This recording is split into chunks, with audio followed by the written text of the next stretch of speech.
সাবেক প্রতিমন্ত্রী, স্থানীয় সরকার, পল্লী উন্নয়ন ও সমবায় মন্ত্রণালয় ও সাবেক সংসদ সদস্য যশোর ৫ কর্তৃক জ্ঞাত আয়ের উৎস বহির্ভূত ২,৪৮,৭১,১৫১ টাকার স্থাবর সম্পদ অর্জন পূর্বক বুক দখলে রাখা এবং নিজ নামে ১৯টি ব্যাংক হিসাবে ৪১,৬৪,৮২,৩৩৪ টাকা অস্বাভাবিক লেনদেনের অভিযোগে এটি মামলা রুজু হয়েছে। দুর্নীতি দমন কমিশন আইন ২০০৪-এর ২৭-১, মানি লন্ডারিং প্রতিরোধ আইন ২০১২-এর ৪-২ এবং ৪-৩, এছাড়া দুর্নীতি প্রতিরোধ আইন ১৯৪৭-এর ৫-২ ধারায় এই মামলাটি রুজু করা হয়েছে।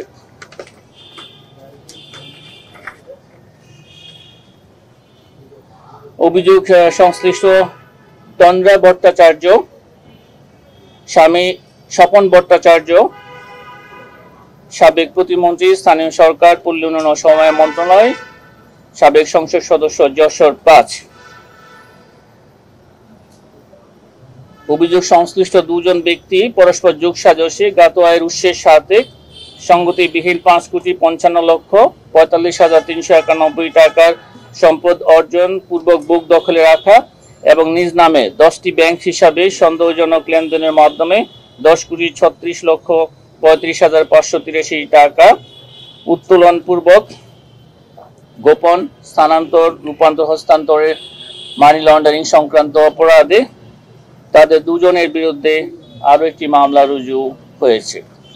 অভিযোগ সংশ্লিষ্ট ডাক্তার মোহাম্মদ মনসুর রহমান, সাবেক সংসদ সদস্য, রাজশাহী ৫ কর্তৃক ৩,৬০,৩৪,৪৯২ টাকা মূল্যের জ্ঞাত আয়ের উৎস বহির্ভূত সম্পদ অর্জন এবং ৩টি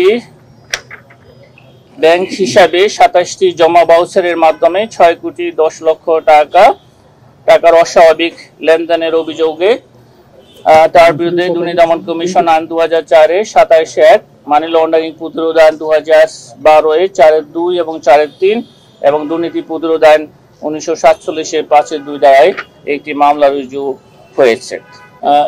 এই ধরনের কোনো সিদ্ধান্তের বিষয়ে আমার জানা নেই। আমরা এই বিষয়ে কোনো সিদ্ধান্ত হলে নিশ্চয়ই আপনারা জানতে পারবেন। পদ্মা সেতু কি কোনো সিদ্ধান্ত হয়েছে কিনা এটা কি জানা আছে কিনা আপনার? না, এই সংক্রান্ত কোনো তথ্য আমার কাছে নেই। আচ্ছা, আরেকটা যে কোনো সিদ্ধান্ত হোক আমরা অবশ্যই আপনাদের সাথে সেগুলো শেয়ার করব। আচ্ছা, আরেকটা বিষয় হচ্ছে সাবেক প্রধানমন্ত্রী শেখ হাসিনার ৮টি প্রকল্পে ২১,০০০ কোটি টাকা অনিয়মের একটা তদন্ত অনুসন্ধান কমিটি গঠন করছে দুদক, বিভিন্ন জায়গায় চিঠি দিয়েছে। একটু যদি বলতেন এটা ঠিক আছে কিনা এবং চিঠিগুলো কেন দিয়েছে, কি তথ্য আপনারা নিতে চাচ্ছেন আসলে? এই বিষয়ে ইতিপূর্বে আমরা আপনাদেরকে ব্রিফ করেছি। এটা অনুসন্ধান কমিটি গঠন করা হয়েছে এবং অনুসন্ধান দলের সদস্যরা দালিলিক প্রমাণাদি সংগ্রহের জন্য বিভিন্ন দপ্তরে পত্র লিখছেন।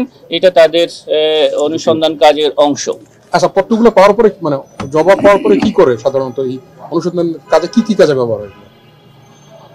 এটা আপনারা সবাই জানেন, যারা এই দুদকে বিটে যারা কাজ করেন, অনুসন্ধান সংক্রান্ত তথ্যাদি পাওয়ার পরে এগুলি পর্যালোচনা করবেন তারা এবং এটার সাথে অভিযোগ প্রমাণের সহায়ক এবং অভিযোগ সংশ্লিষ্ট যারা থাকবেন তাদের সবাইকে তাদের কাছে জিজ্ঞাসাবাদ করা হবে।